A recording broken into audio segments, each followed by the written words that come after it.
हितप्रियं भारत भारतम् भारतं स्वागतं शुभ स्वागतम् अथ स्वागतं शुभ स्वागतम्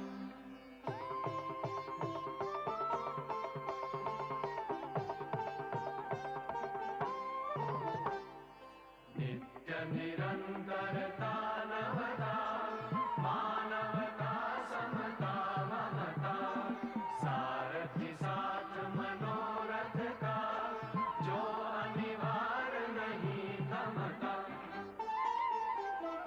संकल्प अविजित अभिमतम् संकल्प अविजित अभिमतम् आनंद मंगल मंगलम् आनंद मंगल मंगलम् हितप्रियं भारत भारतम् हितप्रियं भारत भारतं स्वागतं शुभ स्वागतम् अथ स्वागतं शुभ स्वागतम्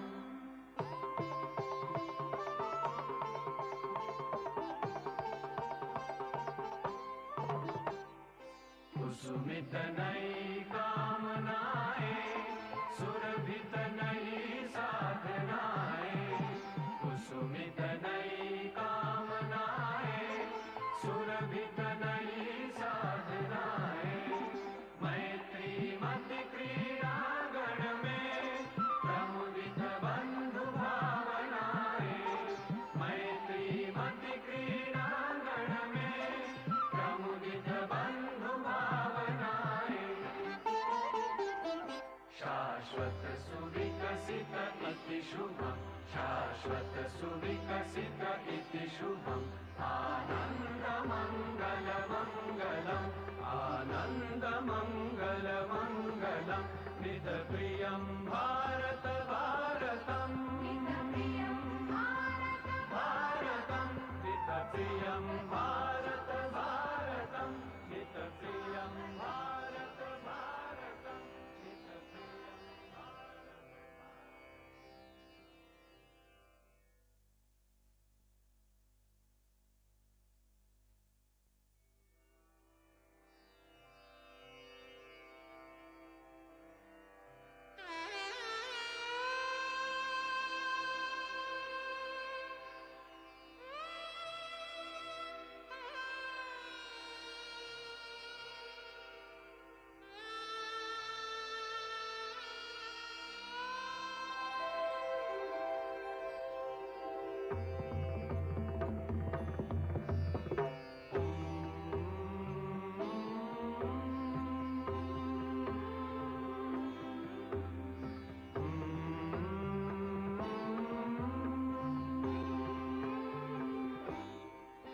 अथ स्वागतं शुभ स्वागतम् अथ स्वागतं शुभ स्वागतम् आनंद मंगल मंगलम् आनंद मंगल मंगलम् हितप्रियं भारत भारतम् हितप्रियं भारत भारतं स्वागतं शुभ स्वागतम् अथ स्वागतं शुभ स्वागतम्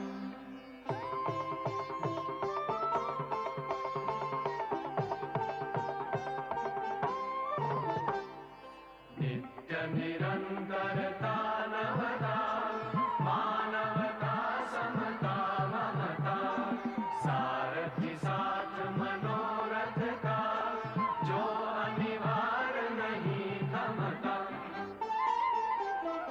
संकल्प अविजित अभिमतम् संकल्प अविजित अभिमतम् आनंद मंगल मंगलम् आनंद मंगल मंगलम् हितप्रियं भारत भारतम् हितप्रियं भारत भारतं स्वागतं शुभ स्वागतम् अथ स्वागतं शुभ स्वागतम्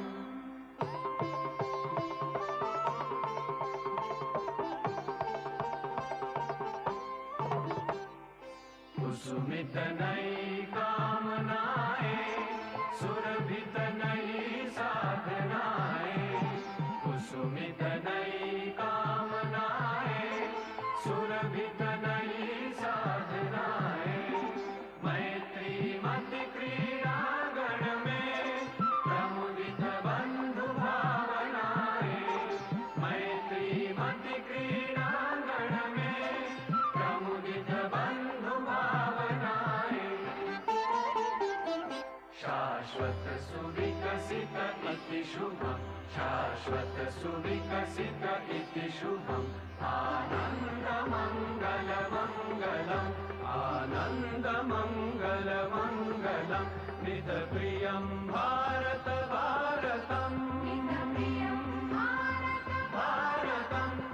हितप्रियं भारत भारतं हितप्रियं भारत भारतं हितप्रियं भारत।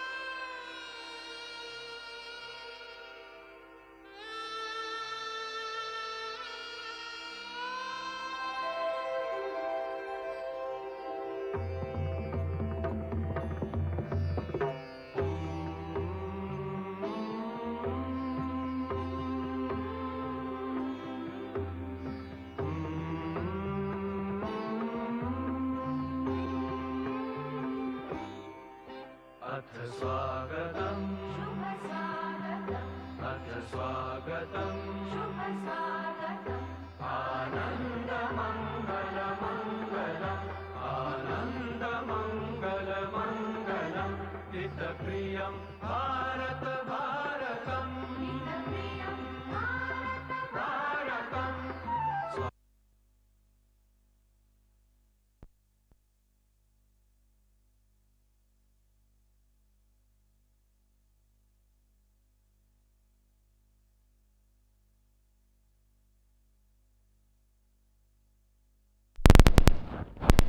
स्वागतं शुभ स्वागतम् इसकी एक बोतल दो।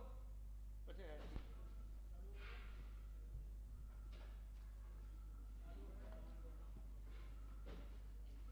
Guys, if you can come in the front, that will be better. If you are not going out after that, those who want to go, please sit behind. जाने वाले पीछे बैठो। लाइट जलेगी। ये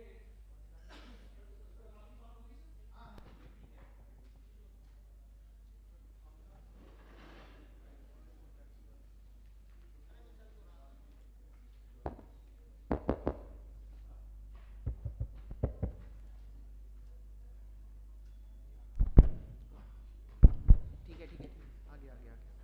हेलो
स्वागतं शुभ स्वागतम् अथ स्वागतं शुभ स्वागतम् आनन्दमङ्गलमङ्गलम् आनन्दमङ्गलमङ्गलं हितप्रियं भारत भारतं हितप्रियं भारत भारतं स्वागतं शुभ स्वागतम् अथ स्वागतम् शुभ स्वागतम्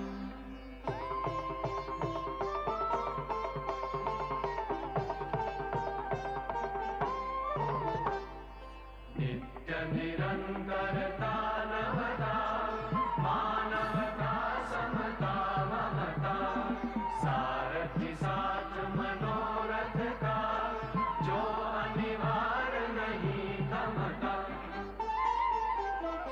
संकल्प अविजित अभिमतम् संकल्प अविजित अभिमतम् आनंद मंगल मंगलम् आनंद मंगल मंगलम् हित प्रियं भारत भारतम् हितप्रियं भारत भारतम् स्वागतम् शुभ स्वागतम् अथ स्वागतम् शुभ स्वागतम्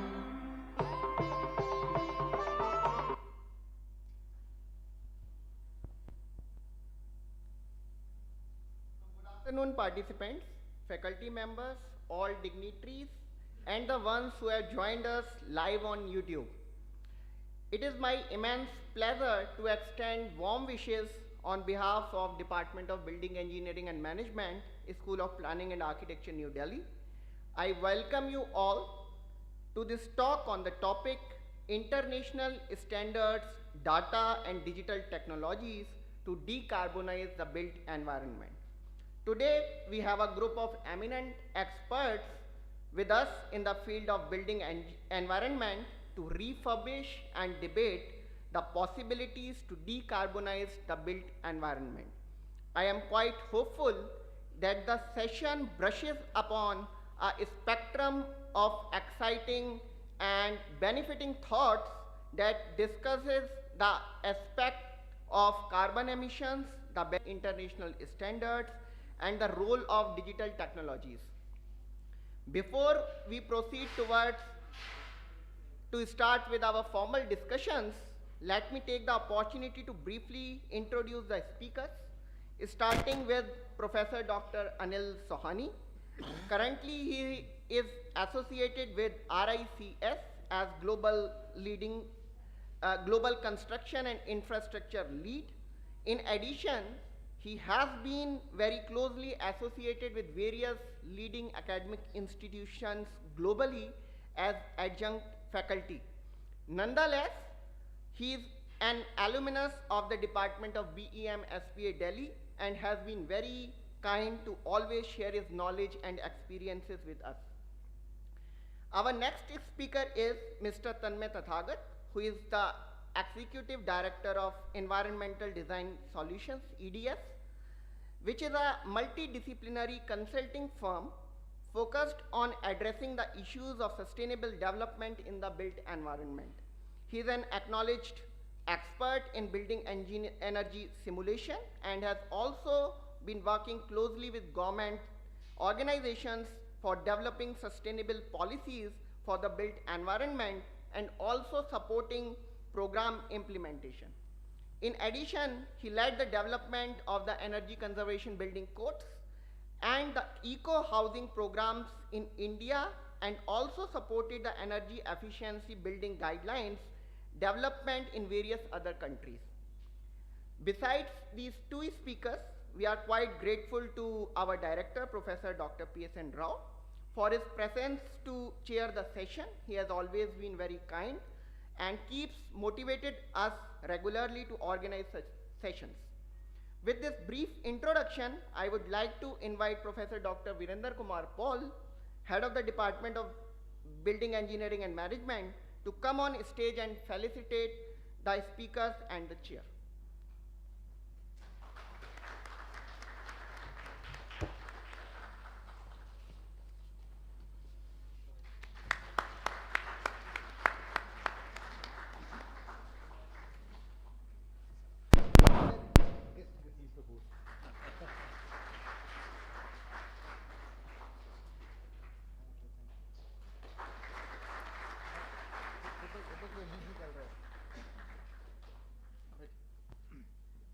Thank you, sir.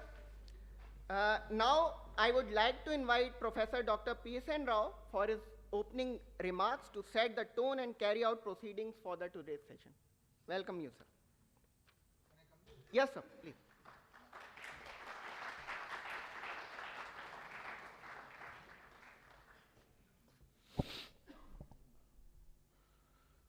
Good afternoon, guests, faculty, students, ladies and gentlemen. It's always nice to be here when our alumni are back at our institute. Both of them are not new to SPA, Dr. Anil Soni and Tanmay Tatagat. We've been interacting with them for quite some time. They've been doing very well in the construction industry and environment, and a very warm welcome from SPA to our alumni.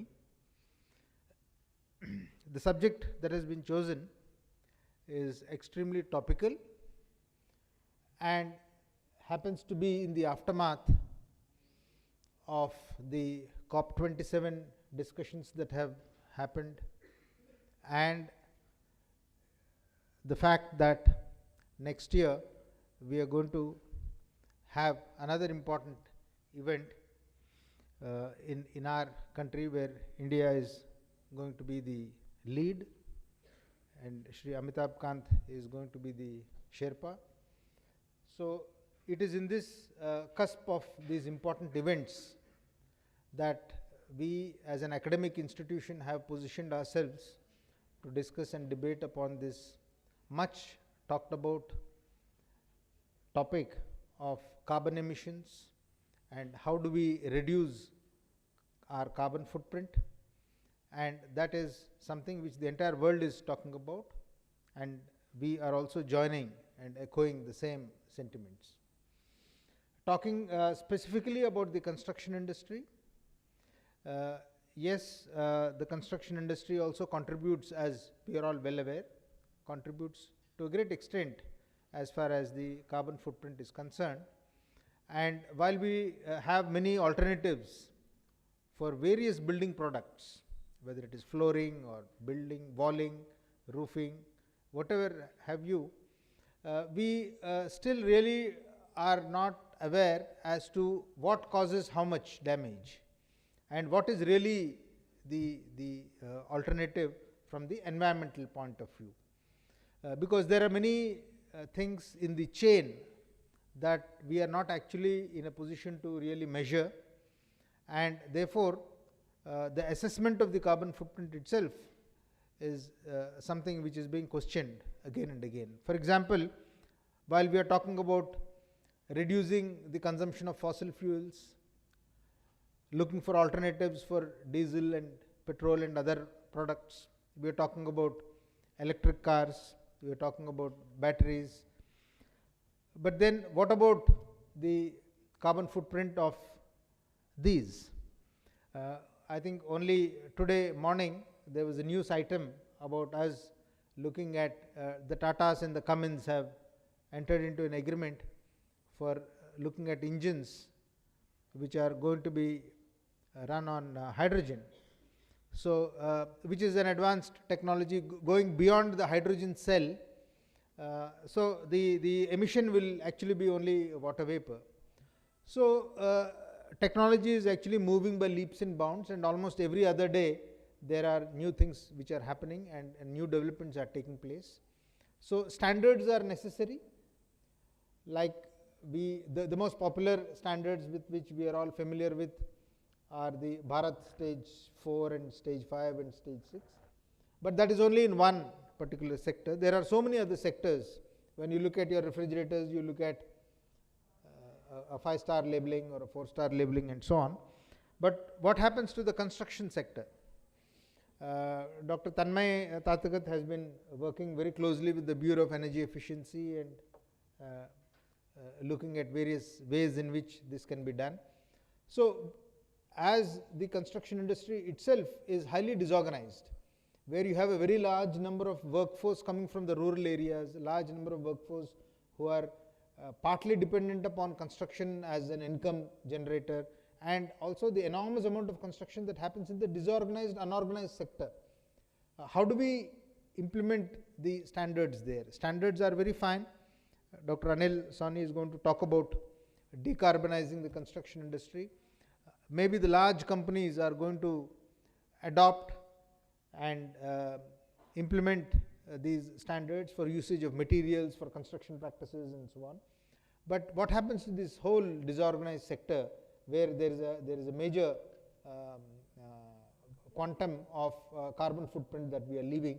How do we ensure that there is an awareness, and how do we ensure that only the right kind of materials are manufactured and available in the market, and some other materials which are not good are just not available in the market in the first place, so that their consumption can actually be stopped then and there itself. So the issues are several, and there is so much to discuss. And when Professor Virendra Paul mentioned to me that Dr. Anil Sawhney is coming from the US, and we need to organize something, so I said that this is the right time for us to do it, because we are also doing at the instance of the Ministry of Housing and Urban Affairs, we are also conducting this energy efficiency in buildings program. Professor Bandhanaja is sitting here. She is leading that initiative, and there are many such other programs also which the school is running.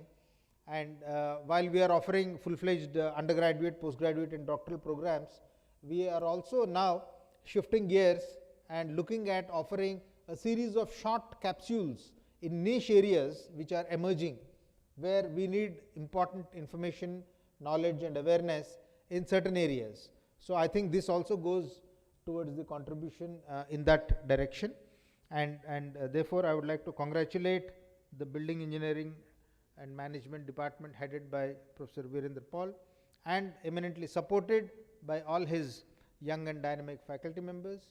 And it is the participation of all the students that is the most important thing, because if students don't participate, then these programs will not really have covered that last mile. So that is the reason why we have decided that we will do a live streaming of these programs from now onwards, so that wherever you are, you can listen to these talks, and you can also interact. You can put your messages, you can come back to the department, and then that will, one thing will lead to the other, and hopefully there will be greater awareness, greater knowledge dissemination, and that is how the department and the academic community at large can become more richer, and our objectives of running this academic institution can be achieved. So with these few words, I would like to thank the organizers, and I'm sure that we are all very eagerly waiting to listen to the learned speakers. So over to the organizers. Thank you.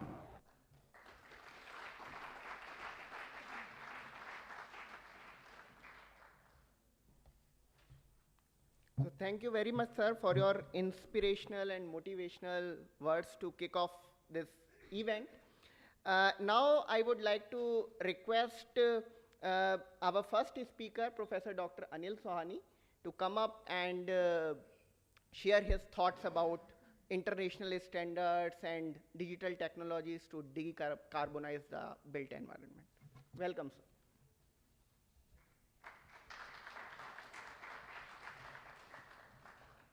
Thank you very much. Thanks for all of you coming here on a Friday afternoon. I think probably have many other things to do. So I'm really glad that we could all meet. I'm going to share my slides. I guess I'm an engineer trained as a MBM. Two things I remember from my times here, which still make me nervous, are lemon tea from the canteen and endless presentations with so many difficult questions from some crazy professors. So I hope you all remember those also. What I'd like to do today is talk to you about our experience at RICS in doing international standards, and couple that with how I think data and digital technologies play a very important role in this such an important topic of decarbonization of the built environment sector. Just a quick background, I live in outside of DC. I have a global role, so I have the good fortune of speaking to some of the experts globally. So some of the thoughts that I'm going to share with you really are a compilation of my discussions with some of the global experts who are working in this area. It's a huge topic. Full disclosure, when I was a student here a few years ago, you can count it on actually your fingers on your hand when I was here. The only thing is you'll have to count in decades, not years. So I never actually discussed, and probably my fault, these ideas about decarbonization. So it's emerging, it's top of the mind, but I think it's genuinely important. Some people say decarbonize or die. I think maybe we're getting there pretty quickly. So something has to be done, especially in our sector. So I'll just move on to the next slide. There's going to be this awkward dance. We'll have to tell them to move to the next slide, so pardon me for that. What I'm going to do today is, it's not moving. So our first technological glitch.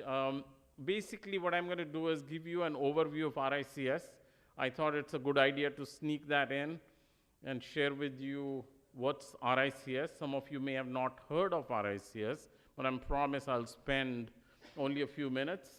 Then I'm going to try and share with you what I have learned. Because remember, when we are in MBM, I don't know how this happens in architecture. Primarily, we used to talk about time, cost, quality, safety, and then slowly crept in sustainability. So I'm going to share with you what RICS in the UK, for example, is doing with other professional bodies in creating a vision for the built environment sector.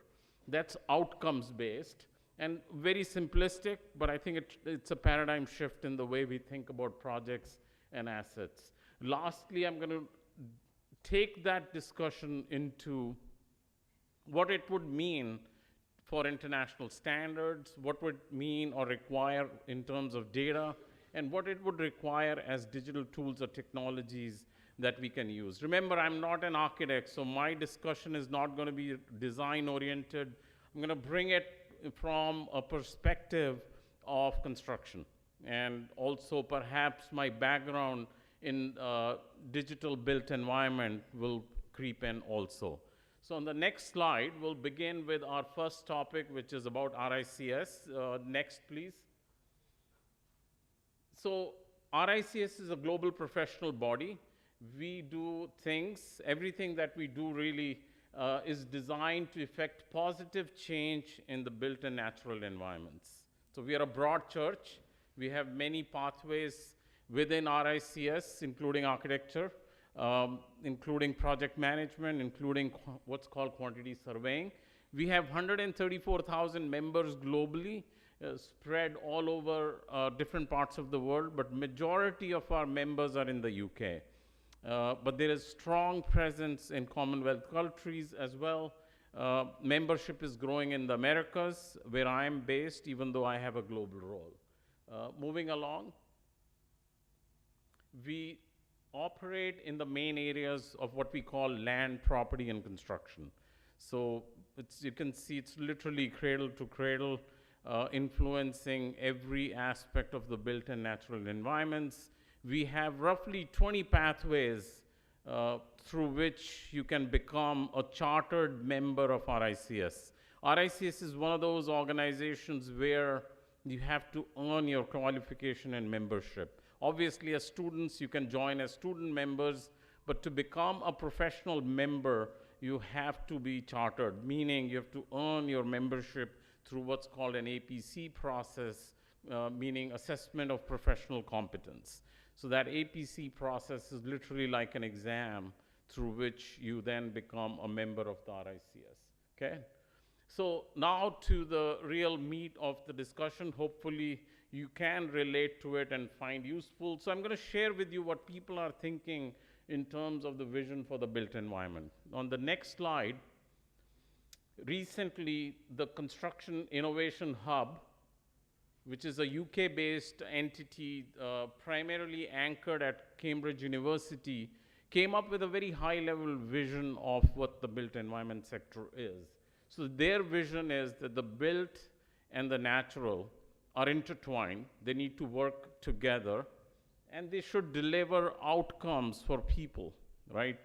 It could be a school building, it could be a residential unit. We got to start thinking about outcomes for people and nature. So that's the high-level vision that the Construction Innovation Hub created, based on which then they started developing further guidelines, practices, knowledge base for the construction sector. Moving on to the next slide. Recently, means we've seen COP26, COP27, the World Green Building Council has encapsulated this vision slightly more elegantly. You can see that they say that the built environment sector should be focused on building for everyone, okay, so that we can address some of the broader issues that the society faces, including issues such as social influences, social outcomes, environmental outcomes, and economic outcomes also. So below that high-level vision, they have building for the planet, building for communities, and building for economies. So if you think about projects and assets, remember we are a project-based organization. Successful projects deliver community-serving assets. Now those assets should be seen through the lens of, can you just go back please? Should be seen, not forward, backward. It should be seen through these three, and this is nothing new. It's the people, planet, profit, but said more, I guess, holistically. So we should, whenever we build, we need to focus on that, because climate change is crucial. It's really become critical to address. We need to make sure that whatever we build has social outcomes embedded into it as well.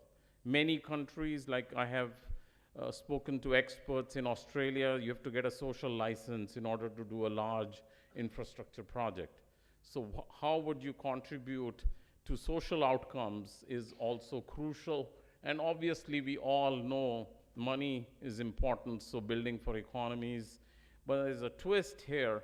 It's not just about profits, it's also about the economic activity outside of your project that the project creates. So how can our sector achieve this vision, the previous one, this one, and what is the role of the construction professionals? All of you are, I assume, construction professionals, so how can you participate and bring that vision at that level down to a level where it can be implemented? So look at the next slide. This is my interpretation, so you can throw rocks at it if you want. We basically are taught to deal with projects, right? All of you agree, show of hands? Everyone, it seems, okay. So we work with projects. It's important to make these projects successful, but that should not be the only focus. The focus should be broader, because you remember every successful project should convert into a useful community-serving asset. School building, SPA campus, a residential unit.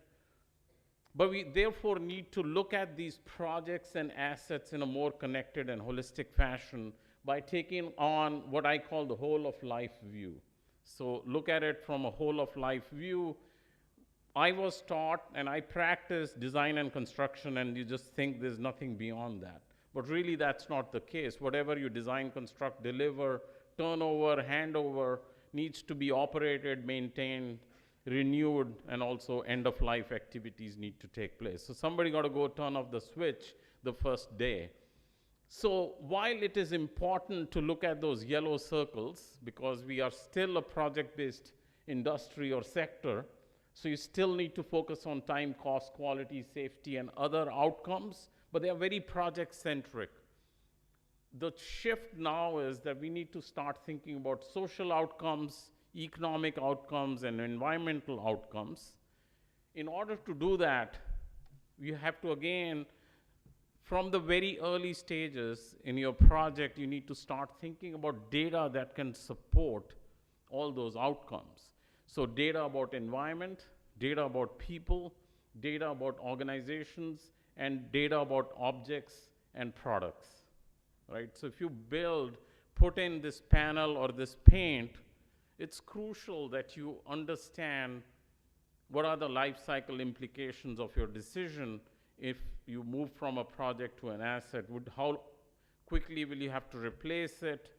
What's the embodied carbon and all that related? So the decision making can go from time, cost, quality, safety, and other indicators directly to social outcomes, economic and environmental outcomes, but you will need data. And data becomes extremely crucial when it comes to our sector. So really, if you need to take that high-level visions and start bringing it back into our discussion at our sector level, this is my interpretation of how that can be done. On the next slide, you will notice that there's an article written actually in AIA, the American Institute of Architects, I think around 2016, where the writer, who's a very well-known architect, criticized our sector, I guess criticized himself, that we are very good at take it at one at a time approach. So, and I've been guilty of that as well. When I was here in India, I spoke to several companies about BIM. Let's do BIM. We only talk BIM. But we don't talk about lean, we don't talk about green, we don't talk about social outcomes through the use of BIM. So therefore, I think that's dead. If we have to move forward, we have to think in a more interconnected fashion.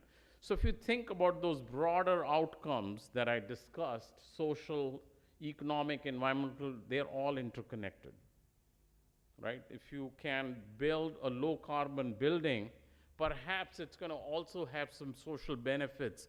It may have some people benefits, being a healthy building or providing a better productive environment for the occupants. It's connected because of two reasons in my view. The first one is that they have all a common set of enablers.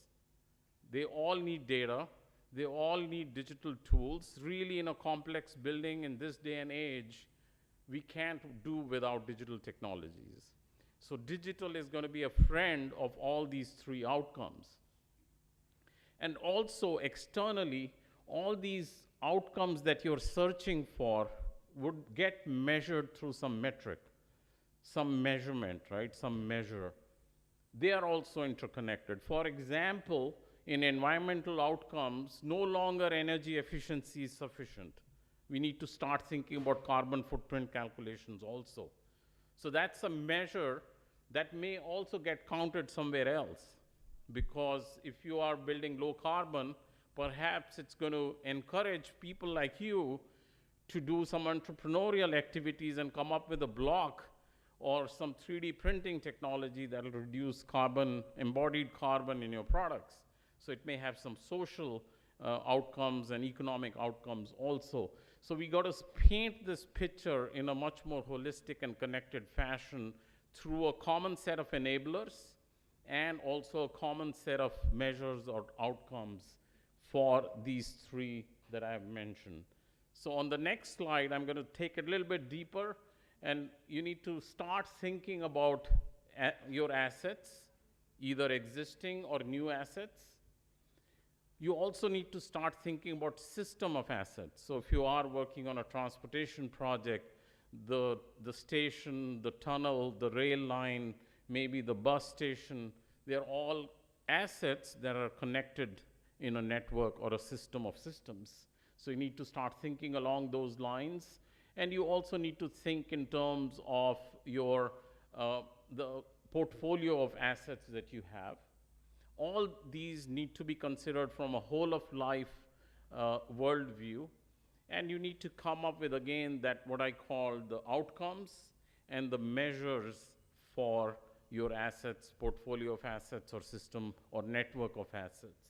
So this sort of framework is applicable to any of those three, the high-level outcomes we talked about. But today, our discussion, so while I said holistic, but I'm going to drill deeper into carbon or decarbonization. So we're going to focus on only one of those outcomes, But keep in mind that we can't deal with this strategy of take one at a time, an organization saying we're going to have a green strategy, but that green strategy needs to be connected to other aspects also. Next slide, please. So that's sort of the vision and my interpretation of how that vision has implications or impacts on our sector. Because you've probably heard high-level pitches as decarbonization, but what does that really mean to you as a construction professional? So then I'm going to now go and share with you some of the strategies which you will notice are non-design centric, broader sector construction specific strategies that can help you in achieving one of those outcomes, which in this case is decarbonization. So please move ahead. Just to set the benchmark here, this is how we fare right now. This is probably an overused graphics that you may have seen thousands of times. But this is our impact as a sector on carbon emissions. So global carbon emissions, roughly 27% or so are in operational carbon, what is called operational carbon, and about different numbers from 8 to 11% is what's called embodied carbon, which includes upfront embodied and embodied carbon during the life of the project. Remember, embodied carbon is that carbon which is lost or emitted when you produce products, systems, materials for your buildings and infrastructure projects. It's for its transportation, its manufacture, it's bringing it to the site from the factory gate, installing it, all wastes that take place during the installation, use of diesel in our equipment, construction equipment, all of that is embodied carbon. Upfront, embodied carbon is that carbon which is associated with new builds, right, at the time of a new building. But remember, every building or asset is going to have some intervention over its life, or many interventions over its life. Change the roof, change the chiller, change the pump, or whatever, or repaint. Each of those interventions are also going to have a small blip of embodied carbon. So we need to work as a profession to attack both operational carbon and embodied carbon. Embodied carbon upfront and embodied carbon over the life of the project. So you will see that as a sector, we are about 40% of the global carbon emissions. So if we don't do our part, we really can't address fully the climate crisis that we all face, really in all parts of the world. So important to keep in mind two aspects, embodied carbon and operational carbon. Broadly, loosely speaking, we've done a lot on operational carbon, because operational carbon is more or less directly proportional to the use of utilities, energy in a building, right? So we've been doing that for a long time. And also, as we decarbonize the energy grid, it's going to go down further. But we have done not much, I would say nothing really, on embodied carbon front. So our goal, our first step is to measure, manage, and then improve. So embodied carbon, even though it's only 11%, it's 11% that just is thrown away, and you can't do anything about it if you don't do stuff up front. So that's going to be sort of the benchmark or the current state from where we all launch ourselves. The next slide. So the idea about decarbonization, and this is my simplistic view, requires many things, okay? As anything in our sector, when we talk about BIM perhaps, you can't look at it in isolation. You need lots of stuff to even implement BIM. Similarly, decarbonization requires many pieces of the puzzle. The first thing obviously to be done is to set targets. And everyone is setting targets actually these days. I recently presented in Ottawa, the Canadian government is doing their own set of targets. By the end of this year, they're going to say that every building over 10,000 square feet is going to report carbon footprint, including embodied carbon for concrete, steel. By the end of this year, that will become a policy applicable to all federal buildings. So setting targets, obviously being done right now. Then you have to develop policies and regulations, and that's happening as well. So if you go to New York, for example, New York recently launched NYC Local Law 97. Any building that's above 25,000 square feet, if it emits operational carbon above the benchmark, they will start putting a penalty. So there's going to be cost of carbon, cost associated with these carbon emissions if you don't start controlling how these buildings are behaving. You will then also have some integration with design, construction, and operation. So really to make an impact or to decarbonize, you need to start changing the way you design, construct, and operate. You will need to make LCA tools and carbon calculation tools available to designers. Probably all of you use some of those tools, one-click LCA or e-tools, some of the very popular carbon calculation tools. There's one that's freely available, web-based, called EC3, Embodied Construction Carbon Calculator. That's free for anyone to use. It has about 100,000 EPDs available for environmental product declarations available on the database itself. You will need to develop international measuring and reporting standards.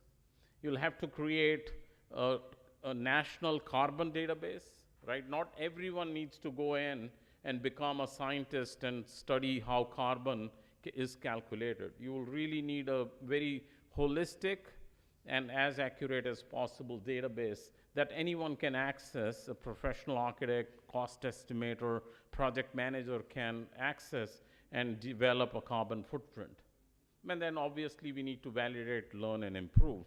Many pieces of the puzzle, and I'm only going to address a few of these. Next. So what are we trying to address? What's the challenges or issues we currently face? Remember, a building is going to have, or any infrastructure project is going to have lots of construction information. So there are multiple construction information classification systems. And that's a challenge. How do you map from one to the other? The life cycle perspective is currently really not accepted. Means we still largely do first cost or CapEx-based analysis, lowest bidder, first cost, and that's pretty much it. Carbon emissions reporting is not defined right now. So while we are setting targets, who is to say that what was the baseline carbon emission? Have you achieved your targets? Because there's no global standard right now in how do you report, how do you measure, how do you manage, and how do you improve carbon emissions.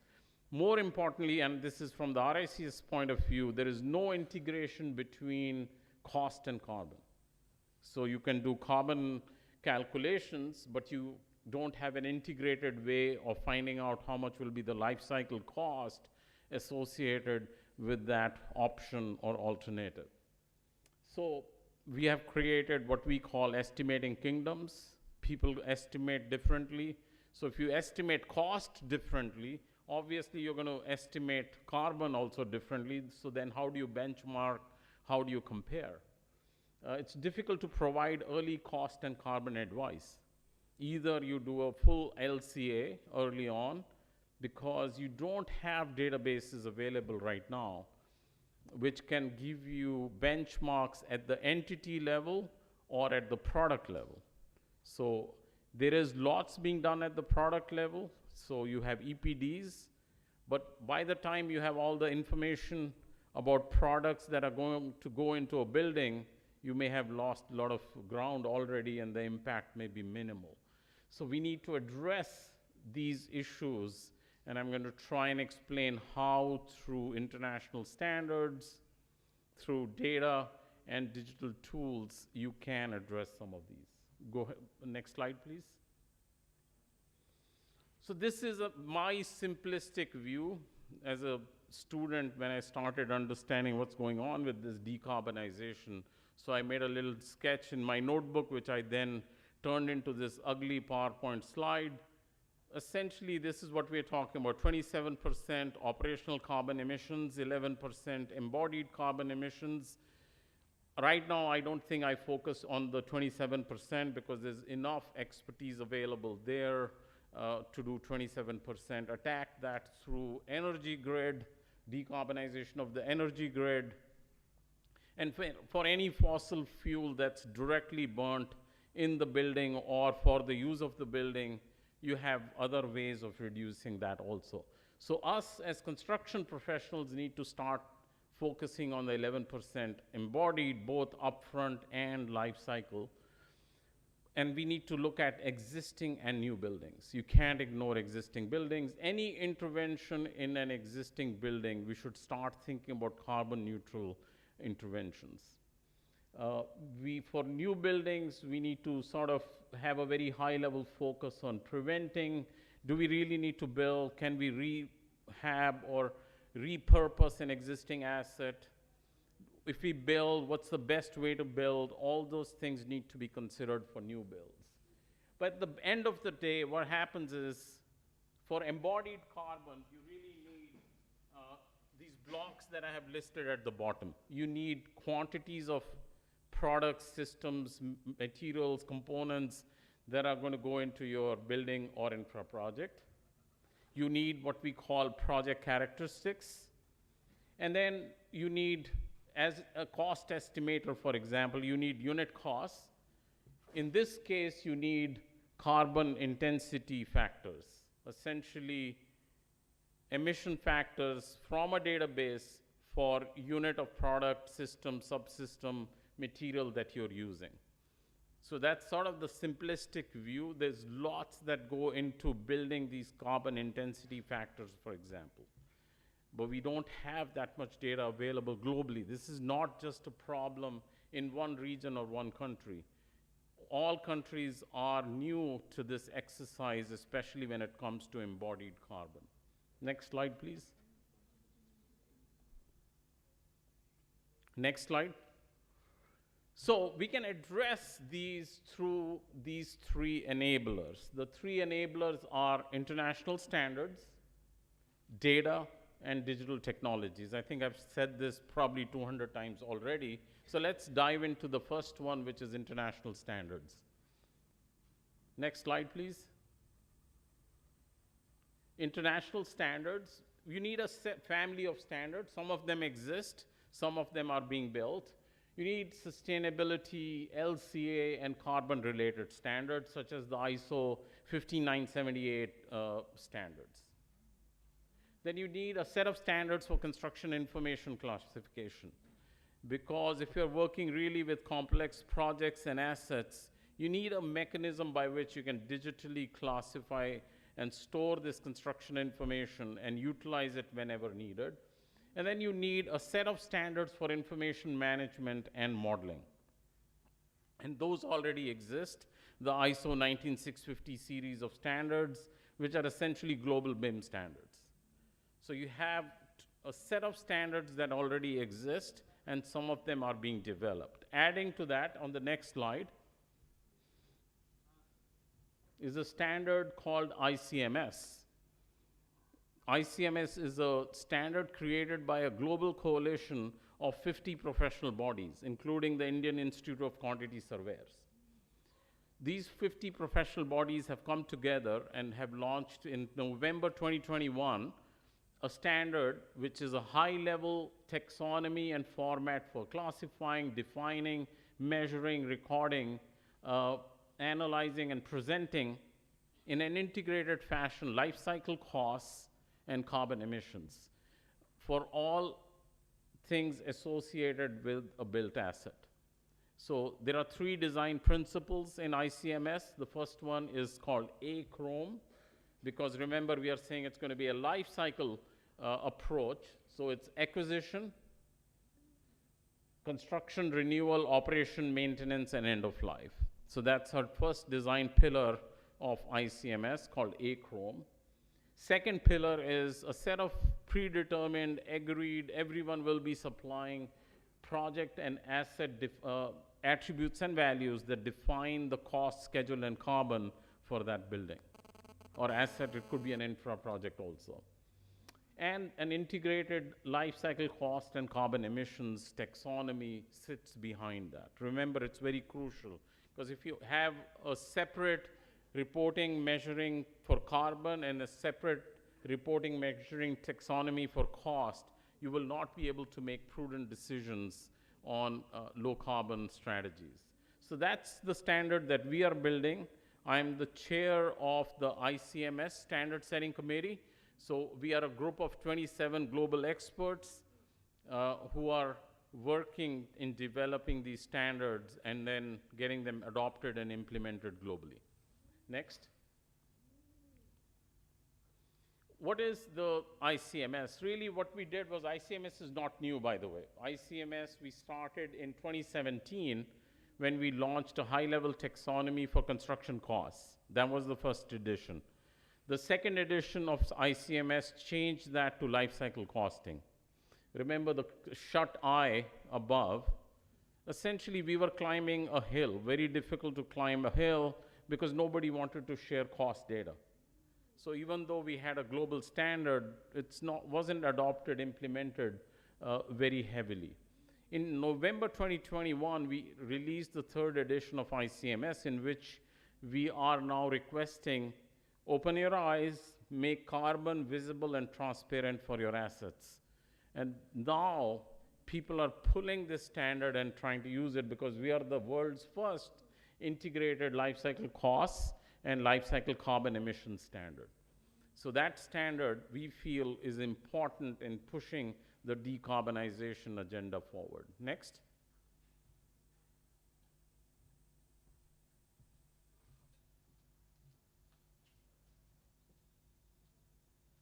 ICMS is very simple. It has a high-level hierarchy, as you can see. It's still project-centric, but you can combine projects and assets together. At level 1, you define projects and sub-projects. At level 2, you define achrome, what we call the categories for cost and carbon. Actually, this feels good because it's blowing some nice air, cooling effect. Categories are for cost and carbon, level 2. Level 3 is called groups, which is cost and carbon again. And level 4 is subgroups for cost and carbon. From level 1 to level 3 is an internationally accepted taxonomy. So people who adopt, implement ICMS, pick the level 1 through level 3. Below that, level 4 is optional. That's where you will plug in your local, regional, national classification. So if you're doing CPWD, schedule of rates, or the Ministry of, I guess, MORTH, like roads and transportation, whatever it's called, they have their own work breakdown structure. You can just plug that in. One, please slide back. You've gone too many slides forward.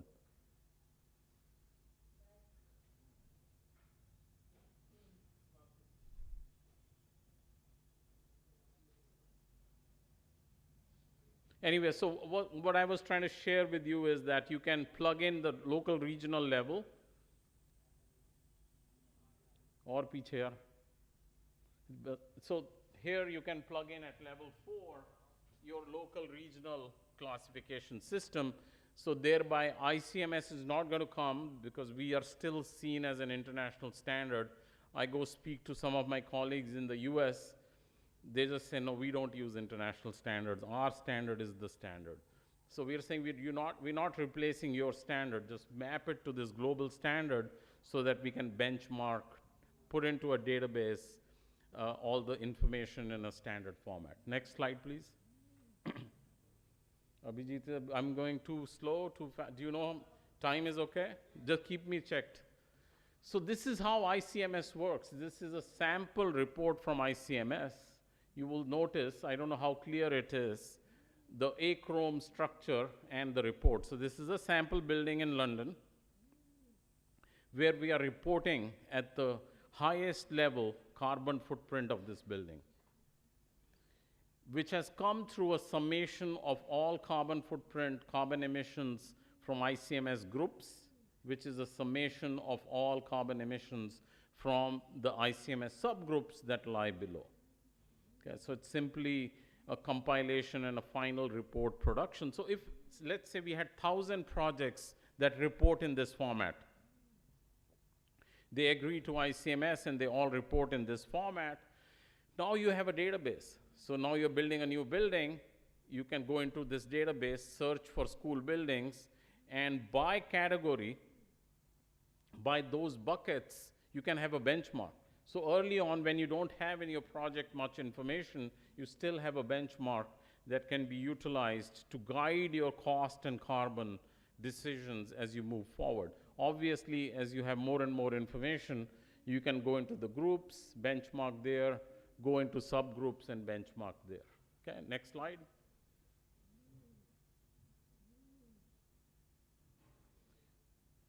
So next topic is data. Let's move. यार वो सिर्फ space bar दबा दो उससे better रहेगा. So data, actually, I don't know if you realize our sector is floating in data. We can't do anything without data. Use all projects from thousands of years sit on top of data. You make all your decisions based on data. And if you think about where this data comes from, this is how it gets generated. So you have as designed and planned data. So as you're designing and constructing and planning a building or an infrastructure project, lots of design data gets generated. So design intention, all your planning information is pre-construction information gets generated. All of that is data. Then when the building is getting built or stood up, as-built data gets generated. You can capture that. Then the building is turned over, and you have what's called performance data. These days, most buildings are fit with an IoT layer. You have sensors, you have other devices, you do laser scanning, you do drones and all those things. So you get lots of performance data from your assets. Also, that performance data is the dynamic data from your asset. The data that you have generated in the design, construction, turnover, handover of the asset is the static data. But you need all of that in order to make decarbonization decisions easier for you in the long run. So that's how data sits with us. Next. There are so many standards. This is actually a graphics which is not visible here, but you can go to a website called the RED website,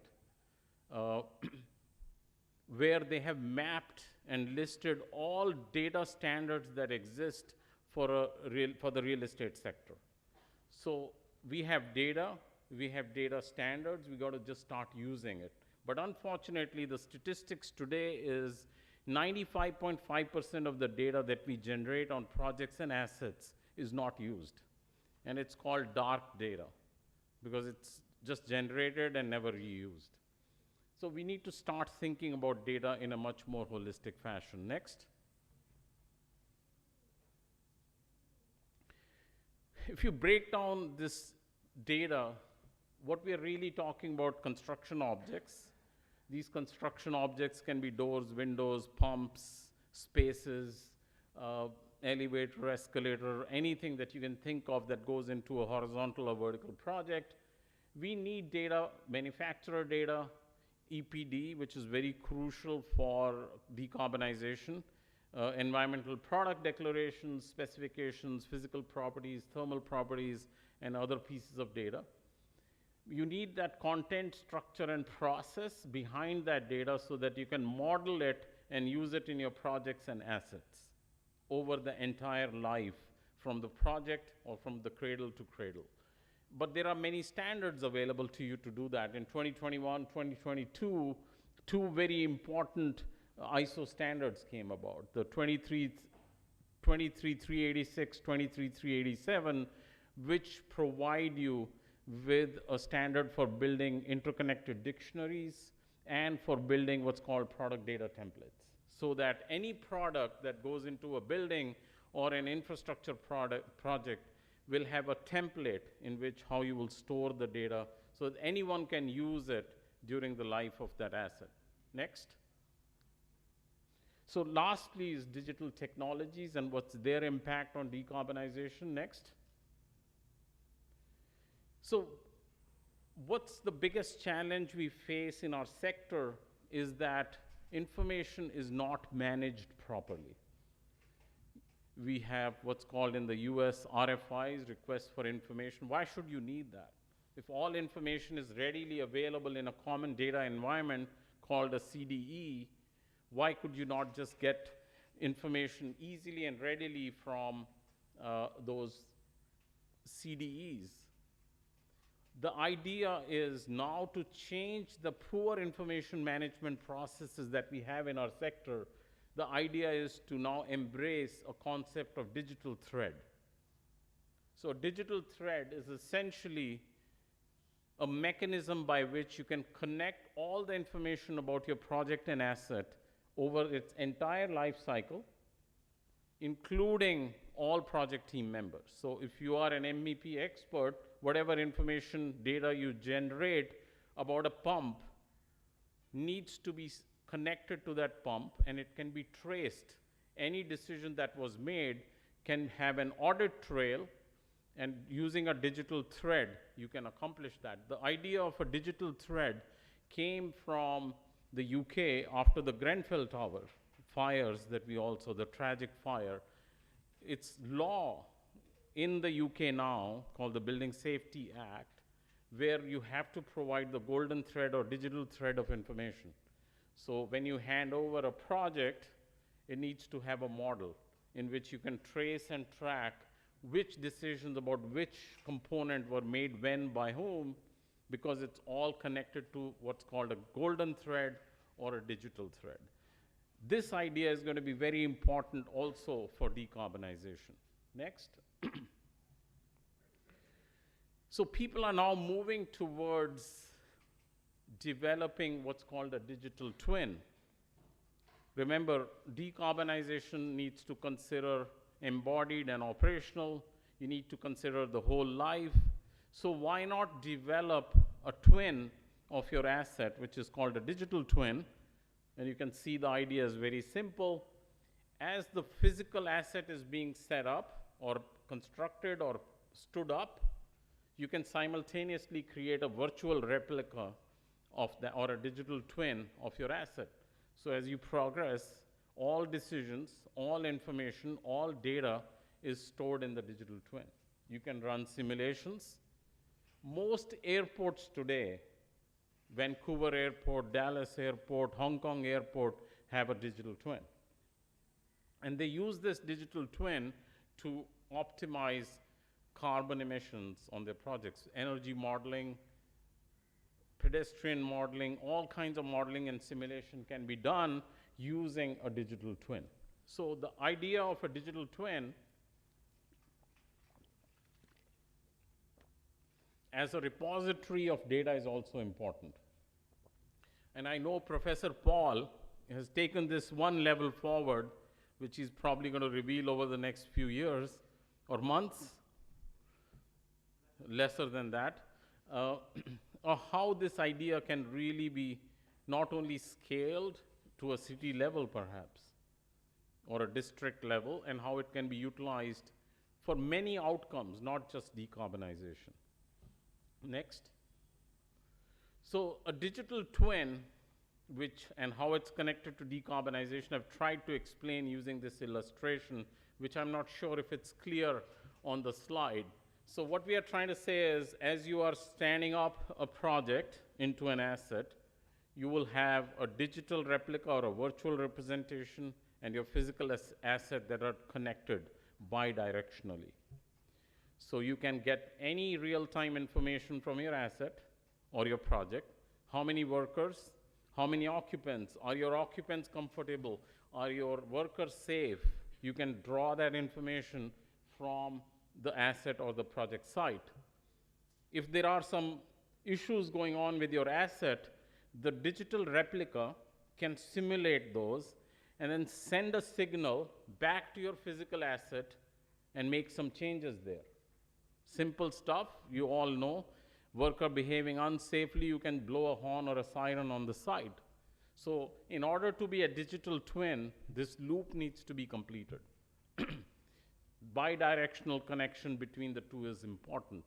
Now, if you had this kind of connection in a digital twin, obviously it can help improve operational carbon, energy use, water use in an asset. But it can also be used to decarbonize in the construction stage, so it can have an impact on embodied carbon. I'm not going to go into too much details. There's the virtual side and there's a physical side. You can read about digital twins online. We have published a paper which you can download and read for free.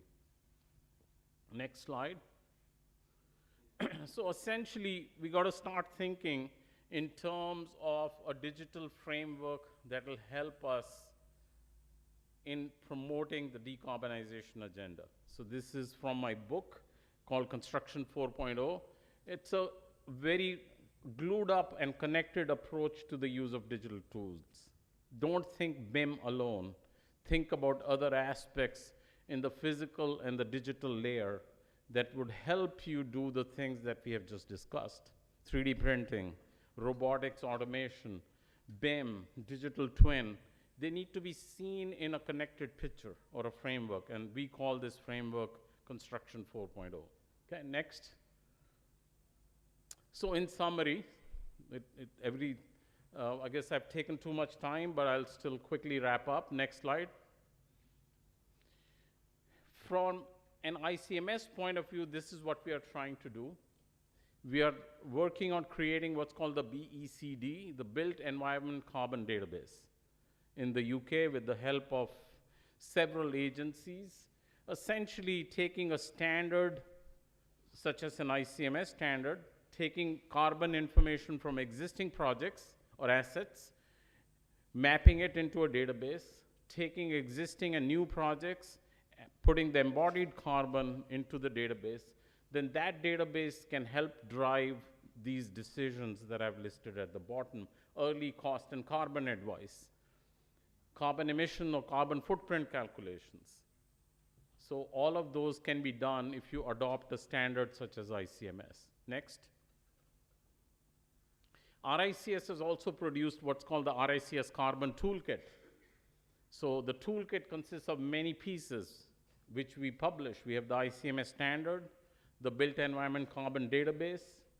The ICMS standard is actually available on GitHub. I don't know, anyone uses GitHub here? Any programmers? Yeah. So you can download ICMS from GitHub. It's available as a JSON or a XML file. And you can put that in your estimating software, for example. We have training and learning modules on carbon calculations that you can use. We have the Built Environment Carbon Database. So we have a whole solution set that helps our members and sometimes non-members also do carbon footprint calculations. Next. So in summary, this is what we got to do. We have to think of data and technology as a friend of decarbonization. It's going to help us do decarbonization. We have to think about common principles and standards. So RICS is publishing what's called the Whole Life Carbon Assessment Methodology Professional Statement, which was first published in 2017. The UK government has funded its editing and a newer version that will be released in 2023. We need to start valuing data. Data is central, but we treat it as a worthless commodity on our projects and sometimes don't even use it properly. So we need to start valuing data because decarbonization would require loads and loads of data. Convert data into information, knowledge, and wisdom. Focus on performance and outcomes as we discussed. So reduce carbon emissions, reduce waste, focus on those outcomes. And then sort out contractual, technological, and cultural issues. I'm sure Tanmay will say, all of this is great. but what about the contracts that hinder some of this innovation? So we got to simultaneously address those cultural mindset and contractual issues also. Moving forward, next slide. All the information that you saw came from these sources, digital twin paper. You can, I don't know if it'll work. If you click on the QR code, you can download Digitization in Construction, our research report, which is going to be released in 2023, the next edition. My book, which you can't download, you'll have to buy that. If you do buy, please leave a good review on Amazon. It's still weak on reviews, so fill it up if you can.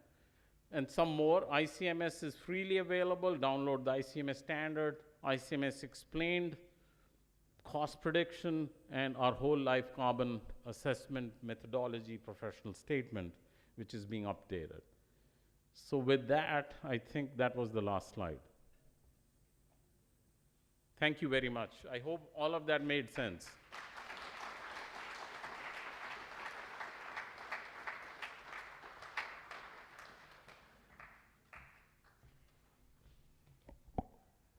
Sir, thank you very much for this elaborated presentation.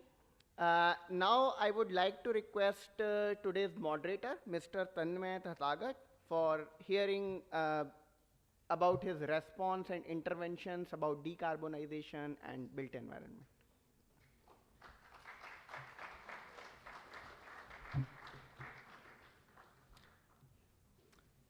Well, first of all, that was, comprehensive. And although, I mean, I have been working in this sector for a while, it's the first time I'm getting to see it organized it so well, the thoughts being put together. And I have, of course, many questions, which we'll come to, and I'm sure so has all the audience and everyone here. Just to get this context for us here in India and where our construction sector is,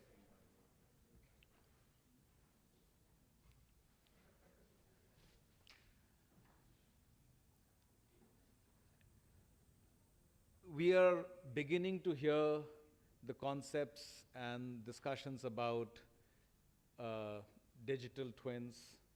BIM is getting more common. But when I say more common, it's probably still, what's the estimate? Maybe 1% of the projects in the country or something like that.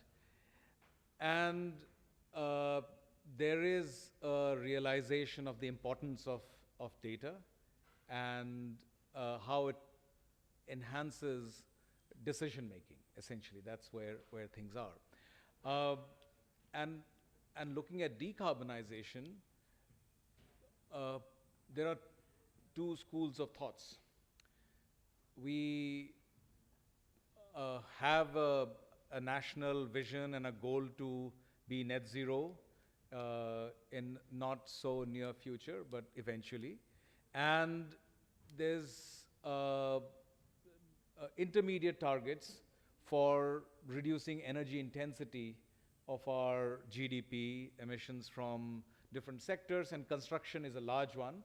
In fact, on COP27, just a few days ago, government officially released this whole strategy for reaching net zero, and buildings and construction sector is a very, very large part of that strategy, even in the intermediate phase. Also at the same time, the operational energy side has been the focus, as you said, and the relationship of the energy that we use directly to carbon is also getting established. So we had this Energy Conservation Act that came out in 2001. It was amended 2 times. And the last amendment happened just a few months ago in the previous session of the Parliament. And there were 2 important changes, or 2 important additions, I should say. One, there was a reference to a code or a standard for energy which was called ECBC, Energy Conservation Building Code, and which had a single focus on operational energy. In fact, even the definition of building was limited to very large buildings, and it was defined not in terms of area or size, but in kilowatts of connected load and things like that. But in the amendment, now that has been changed, and now the new code will be called the Energy Conservation and Sustainable Building Code, and the ambit has been increased to include embodied carbon amongst many other things. Now, the definition of what this sustainable code might include is still open. It's being discussed right now, but over the next few months or a year, we will have a better clarity. But essentially, carbon and embodied carbon is now a part of this, not just the operational energy. The second important change was in the Act now there is a new mechanism for accounting for carbon and carbon trading within the country for different sectors, including buildings. Again, it's a very open-ended system, but the whole idea is that there is a way for people to look at the carbon intensity of their buildings and somehow devise a method to value this saved carbon and trade and maybe use that as a mechanism to move everyone to lower carbon buildings. So that's sort of the policy scenario in terms of where we are with building sector and carbon. In the construction sector, which is predominantly divided in two parts, the second question is, or the second school of thought is, why don't we go back to the vernacular? Why don't we go back to our traditional way of looking at materials and cities and development? Because that was assumed to be a low carbon lifestyle or low carbon, and does this whole framework of analysis, data, does it even fit with that approach of doing things? Is there a need? Can we afford it? And things like that. And I would love to hear your views on that as well, that what happens when the construction sector is so, I won't say fragmented, but it has so many dimensions. And 80% of the construction is done by smaller contractors and companies and individuals, but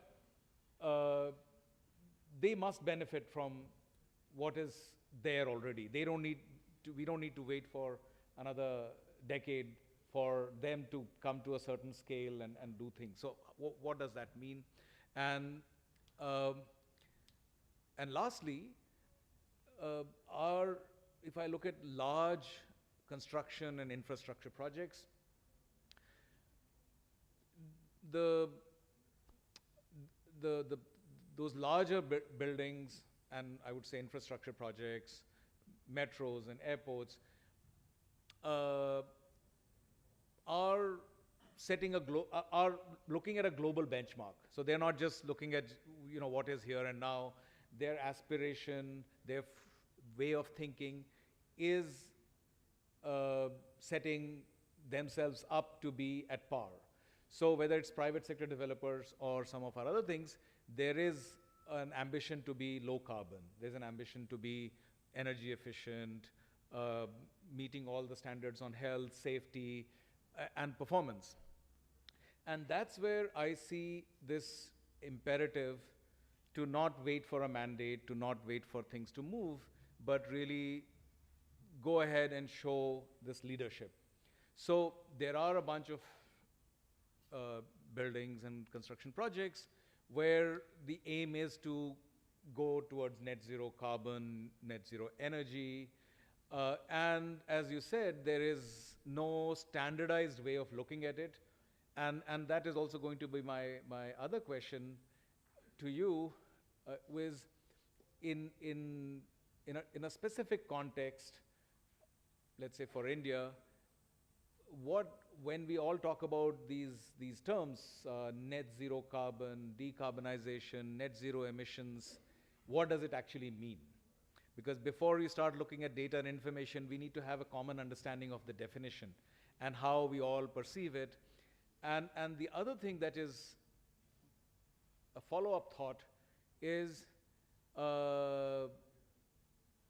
in this whole taxonomy you have, is it all driven by a set of professionals who come and do that, or what's the role of the rest of us who are connected in different ways to the building sector? There's the architect, there's the engineer, there's the contractor, there's all kinds of other people who will. So what is the role of other professionals in, one, looking at data and somehow using that to make decisions, and also to influence the process towards decarbonization?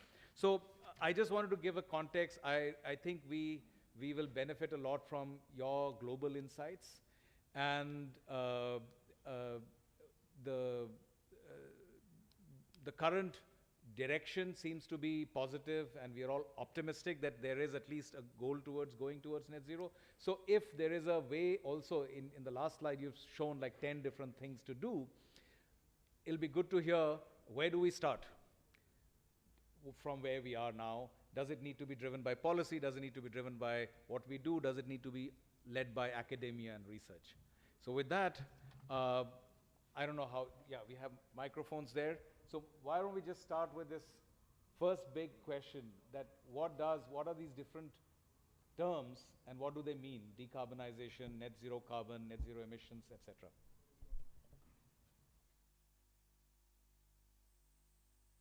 Was an excellent summary.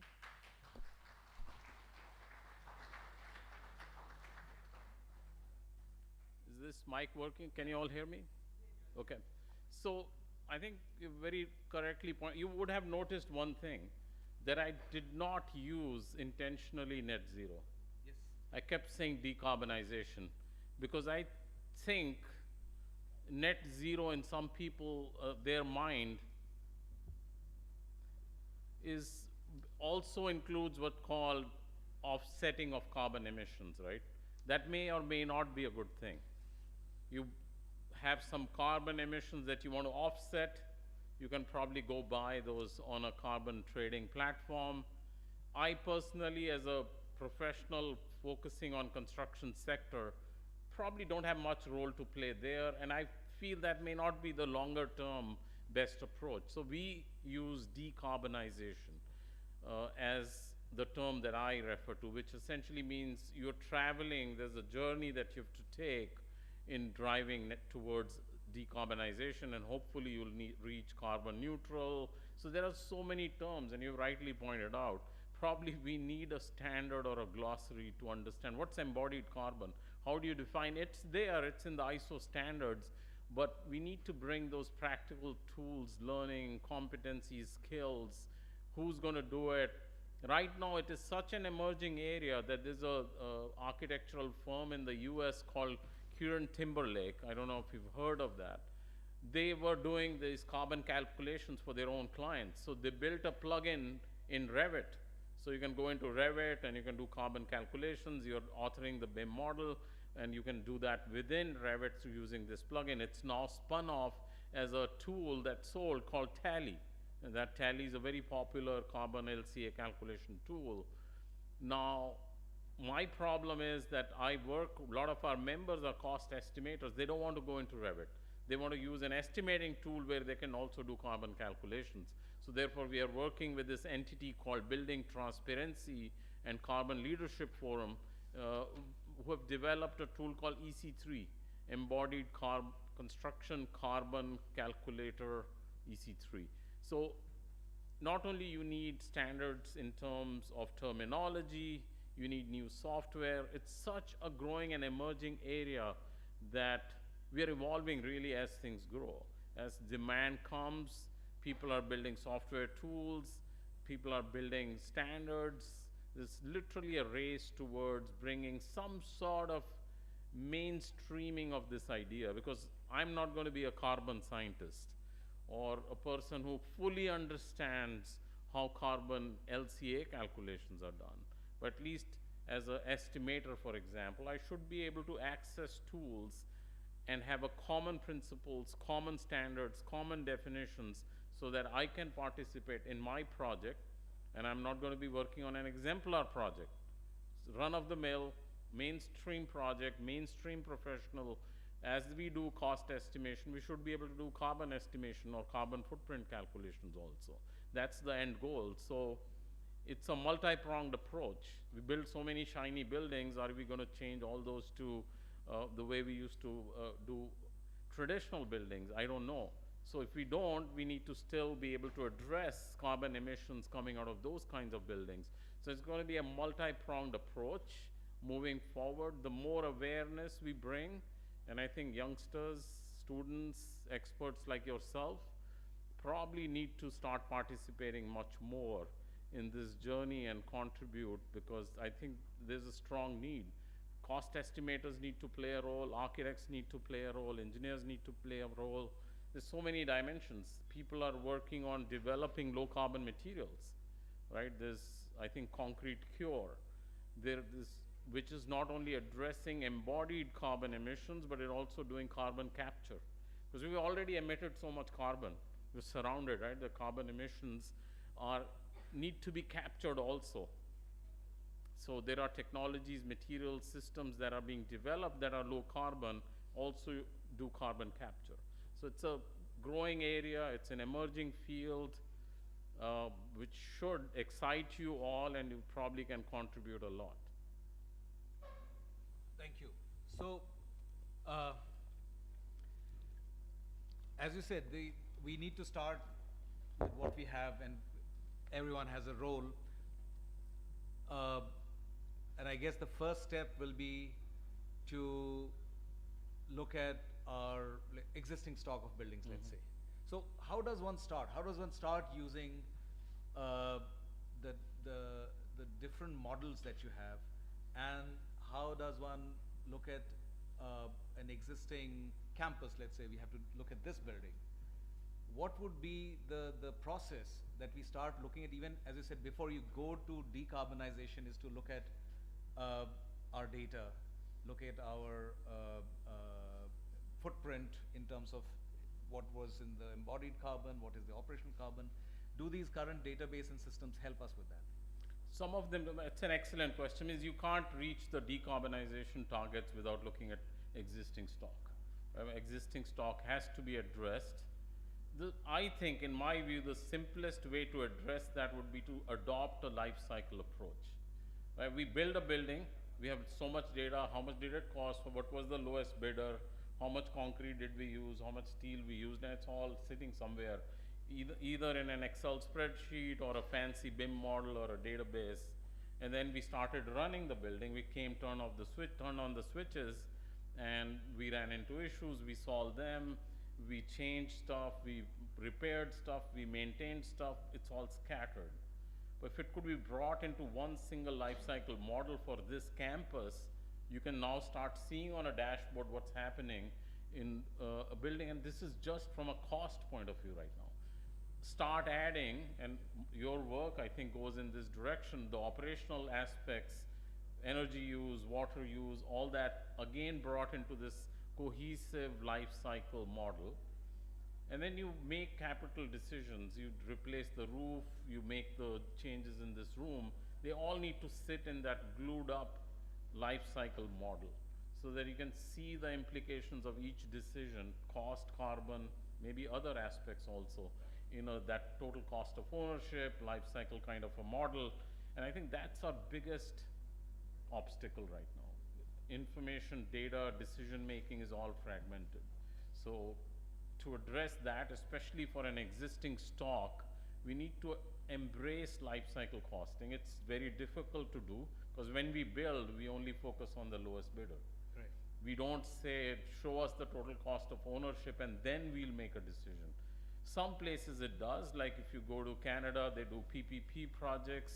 There you have to submit basically an NPV. So you have to do all your calculations and show over 30-year life what's going to be happening on Yep. this project. If we start doing that, I'm not saying on every project right now, but on at least major projects, that will take us, our thinking, towards this direction where we can then bring carbon also into the discussion. So any decision you make is not going to be purely on how much budget, but also, okay, if I make this decision, my carbon footprint and my operational carbon is going to be that. So maybe you can't select the best option because of budget constraint, but at least you would have made the decision in a prudent fashion. That's what I particularly liked about this approach, because we do have some way of looking at cost, and maybe life cycle cost maybe is the next step, but to combine it with life cycle emissions, and then you take a more informed decision. So again, I'll come back to a more mundane example. So if we just take this campus as an example, and we have to take a call of, say, upgrading, making an addition to the structure,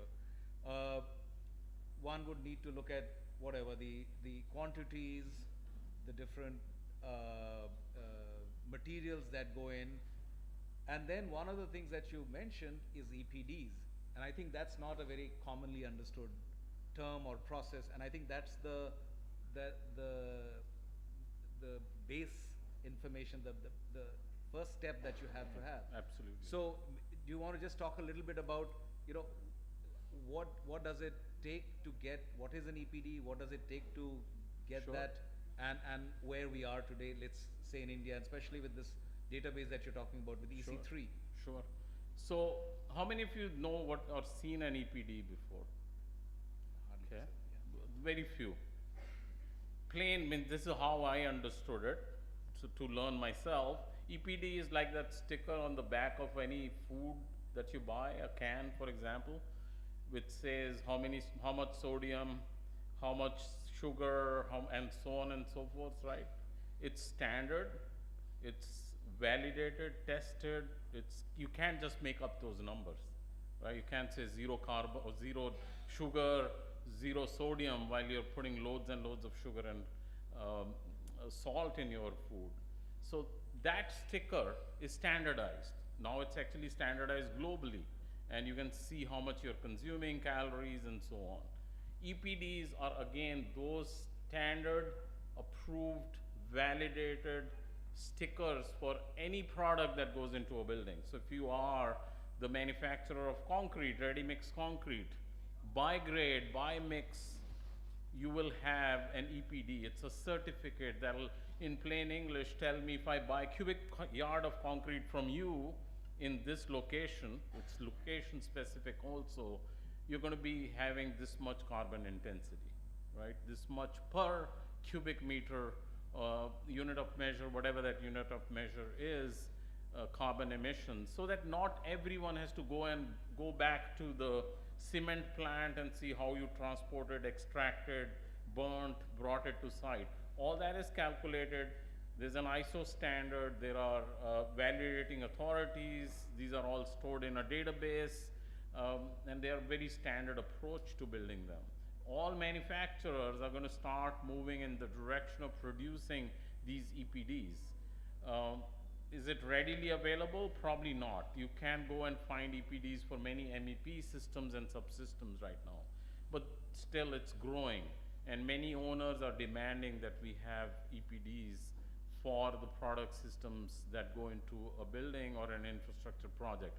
So actually that is the most crucial piece. If that's missing, no matter what you do, you'll then need a scientist to come in and do the LCA calculations, really an input-output model, to figure out how much carbon did you emit in getting a brick. You don't want to do that. When a cost estimator estimates the cost of a brick wall, they're not going to go and find out the cost of soil, the water, how it's mixed, the labor, then the kiln and the time and all that, and then say, okay, this is every brick costs this much money. You just use a database, cost database, schedule of rates, manufacturer rate, whatever it is. EPDs play the same role. Simplistically, quantity multiplied by what you get in the EPD gives you the carbon emission for that product. So having that database is very crucial. But that alone doesn't solve the problem. You also need a database at the entity level. You're starting to do a school. Entity is a project. So a school building, I don't know what brick, what window, what carpet I'm going to use. At the very beginning of my project, I probably know I have these many square feet, 500 students, 30 car parks, and so on and so forth. If I had a benchmark of all school buildings in Delhi with their carbon emissions, I can bubble that up to some kind of a structural frame which I may have selected by square meter and be able to produce early benchmarks and early estimates of cost and carbon. So you need EPDs, but you also need entity level benchmarks, and that's what we are building in the UK through this BECD, Built Environment Carbon Database. You can go check that out, becd.co.org.uk, or actually .org.uk. So that's absolutely, you know, right on in terms of our understanding. There's something that will be at product level, but there are certain things that need to be at a higher level that all of us have a role in getting the baseline of quantities of what is there, what equipment, what material, and how we are thinking of, let's say, making this new school. Sure. And this UK example is very interesting because I think that's one of the few global benchmarks that are out there right now for, let's say, construction sector carbon, the London Energy Transformation Initiative. Yes. That standard, I think the current standard is that the lowest carbon footprint for a concrete building is something around 275 kgs per square meter. Correct. As the best standard. Now, how much of that is, now that because it's verified and it's in a standard, is transferable across? Do we need to start doing that or can we sort of take that and modify it for our context, for standardizing our processes? Unfortunately, this database is localized, needs to be localized, because concrete produced near your site needs to be localized. You should not be using, I mean, obviously it can give you a rough order of magnitude estimate, but that's not going to be the real value that you will see. So eventually you will need a benchmark of entities and products through EPDs and entities through a database for every region. So, and that's where, I guess, if we had 1,000 projects given by this audience they were working on, if we tested, validated, and put that into a database, you will have an improving, evolving benchmark. Yes. And if you had used ICMS, you will have project attributes so that you can search for the right reference class and then pick that group of projects and then get the right benchmark to work for you. You could possibly use what's available globally, like the ICE database, but it's very, very localized and should be redone for every region. Right. I think that's 10 minutes? Yeah. yeah, and which is very true for a lot of local materials. Even when you talk about brick, so the last few years we've been working on a project which is looking at embodied carbon for bricks, and there is a new certification system for manufacturers that use processes that reduce the embodied carbon in bricks, and it's called E3 certification, just been launched. And in the process of collecting data for those bricks, we found out that bricks made in different parts of the country using different kinds of soils, different kind of biomass for aggregates or for burning, and different fuel sources and different designs of kilns have almost 100% variation in the embodied carbon. And therefore, a lot of this has to be very, very local. You can't really assume. But we also found that while the baseline or the types of bricks are variable. When you look at what should be the standard for a good brick, for a low carbon brick, that's easier to arrive at, because you can look at amongst the data that you have the brick that is better, lower carbon, and see how they arrived at. So maybe you can even prescribe it that, you know, for a nascent industry, nascent, not, the industry is not nascent, but new to carbon. Sure. You can say, rather than saying, okay, you need to produce low carbon brick, you say, you move to a zigzag type of kiln. You need to move a vertical shaft brick kiln, and you need to use 30% lighter material, so then your bricks have low carbon eventually, something like that. And that's the approach that I think, if you have standardized databases and a framework of looking at how information is put in and accessed by people across the country, we can actually take that and make better decisions for our designs. Absolutely. Yeah. Right? Yeah. But one last question about this approach to managing data. Who sets the standard? Does it need to be nationally adopted for India, let's say? Or can institutions take it up? If I have to adopt a standard for construction, I mean, if I know the standard process for Bureau of Indian Standards, they would have to first have a need for setting that standard. It'll take a few years and all of that. And maybe they don't have the expertise right now amongst all of us to contribute to that. So where does one start, and do we need to wait for it to happen? I don't think there's a need for it to happen. So obviously, two different things: policies, regulations, standards would generally be driven by policymakers. Right. That's happening separately. Databases for carbon should be industry driven. Like in the UK, the ICE database is a university and a professional institution coming together, producing the database. Now, BECD database is CIBC, RICS, RIBA, ICE, all these professional bodies coming together and jointly creating this database. So it's industry driven, and it's actually what's called a common data, I forgot the actual term, but it's, you are also contributing. So let's say 1,000 project owners agree to joining BECD. You're going to anonymize your projects and submit the data. The BECD entity will validate and keep adding it to the database. So it's a self-growing, self-determined, we all agree to the schema, we all agree to the governance, and develop the database. So that could be industry driven. And you're absolutely right, means we need learning modules, tools, decision-making tools, databases that can be deployed for professionals to make those decisions then. So it's obviously going to be a multi-pronged approach.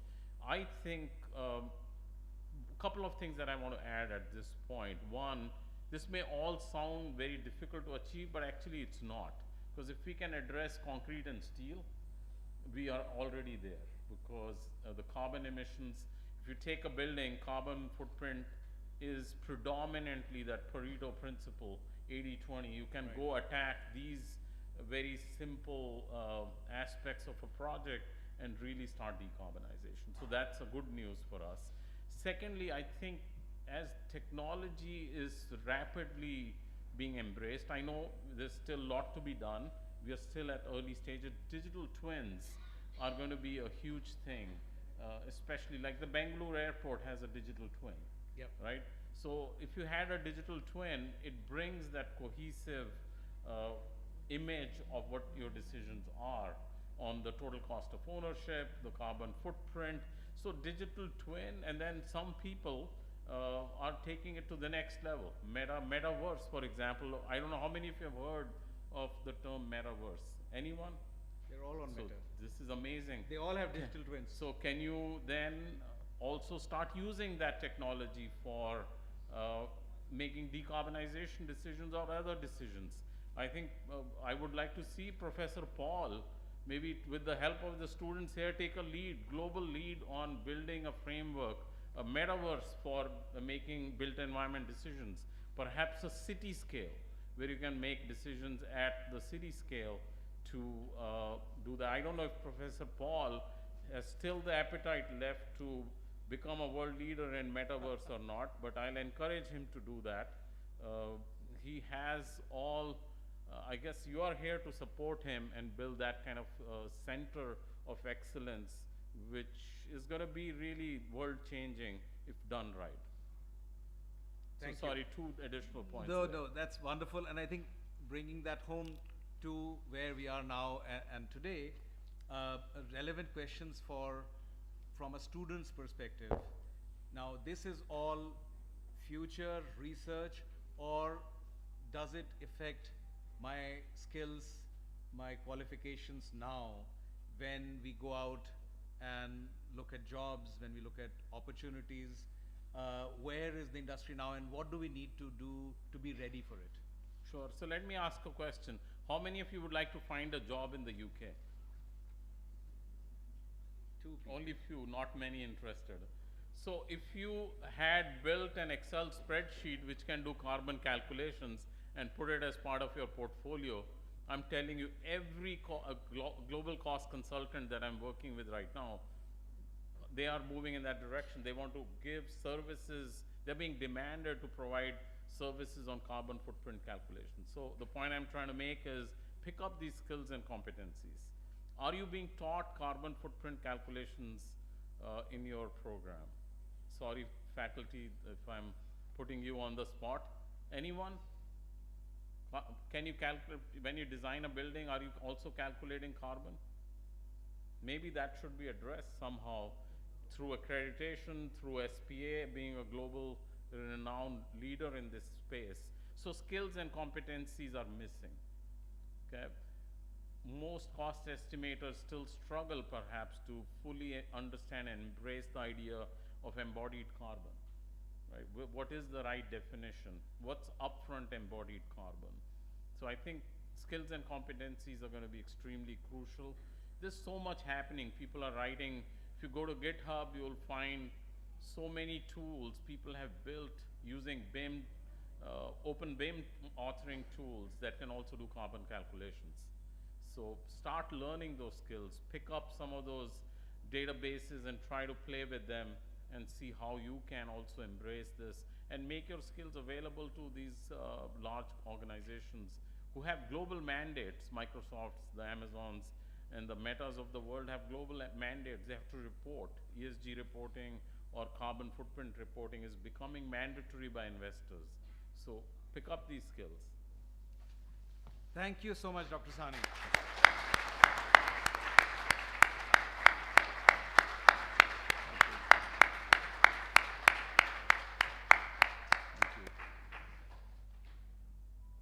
Thank you, sir. Thank you very much for this thought-provoking, I can say, session. And I can say the participants must be benefited with the discussions held today. And I think, yes. And I hope like it raises many questions for which I can say you can start looking forward and probably you can start reading out few papers and then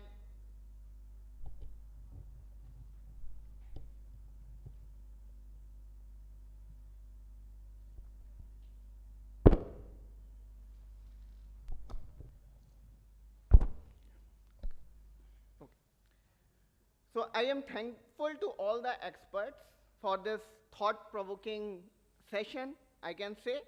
And this session probably raises many questions amongst all participants and the faculty members who are present here today.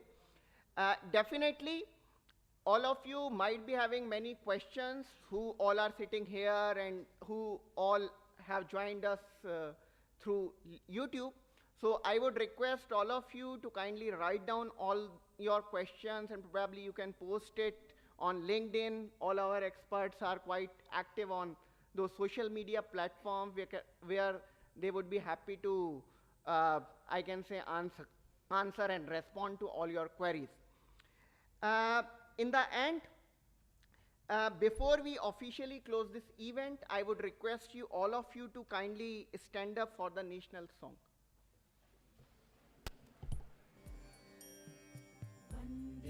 मातरम् वन्दे मातरम् सुजला सुफला मलयज शीतला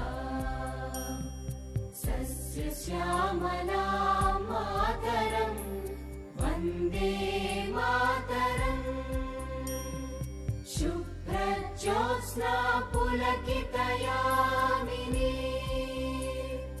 पुल्लकुसुमित द्रुमदलशोभिनी सुहासिनी सुमधुरभाषिणी सुखदां वरदां मातरं वन्दे मातरम् वन्दे मातरम्